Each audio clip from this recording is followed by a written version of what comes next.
Existe uma pergunta que atravessa quase 2000 anos. Será que estamos vivendo a geração mencionada por Jesus?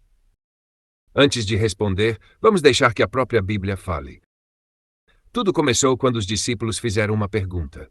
Eles queriam saber qual seria o sinal da volta de Cristo e também do fim dos tempos. Jesus respondeu de forma surpreendente.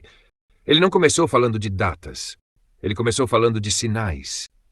Ele disse que haveria guerras, rumores de guerras, nação contra nação.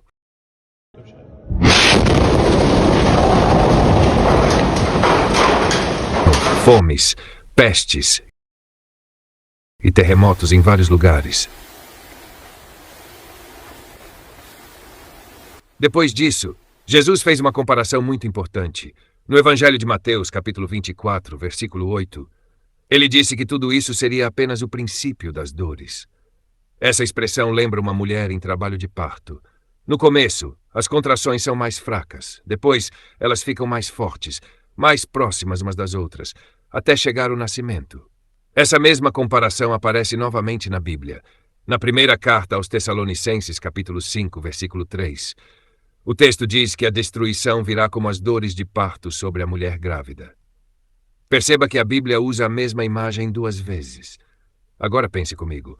Será que Jesus estava ensinando que esses sinais aumentariam de intensidade com o passar do tempo? Olhe para o mundo. Os conflitos continuam. Os rumores de guerra aumentam. Terremotos acontecem em diferentes regiões. Será que essas são as dores anunciadas por Jesus?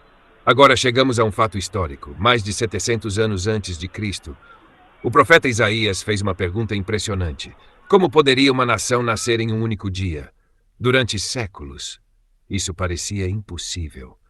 Mas no dia 14 de maio de 1948, Israel voltou a existir oficialmente como nação. Pouco antes desse momento, a Organização das Nações Unidas aprovou o plano que abriu caminho para esse acontecimento. A sessão foi presidida pelo diplomata brasileiro Oswaldo Aranha. Sua atuação teve um papel importante na condução dos trabalhos. Depois de falar sobre os sinais, Jesus voltou a chamar a atenção para outro detalhe. Ele disse para aprender com a figueira e declarou que aquela geração não passaria antes que todas aquelas coisas acontecessem. Muitos estudiosos entendem que a figueira representa Israel. Outros entendem essa passagem de forma diferente. Mas existe uma pergunta que merece nossa reflexão. Se a figueira representa Israel, e se Israel voltou a existir em 1948, será que a geração que presenciou esse acontecimento é a mesma geração mencionada por Jesus? A Bíblia não permite marcar datas. O próprio Jesus disse que ninguém sabe o dia nem a hora. Mas ele também nos ensinou a vigiar, observar os sinais e permanecer preparados. Agora eu deixo uma pergunta para você. Estamos apenas estudando a história, ou estamos vivendo uma parte dela?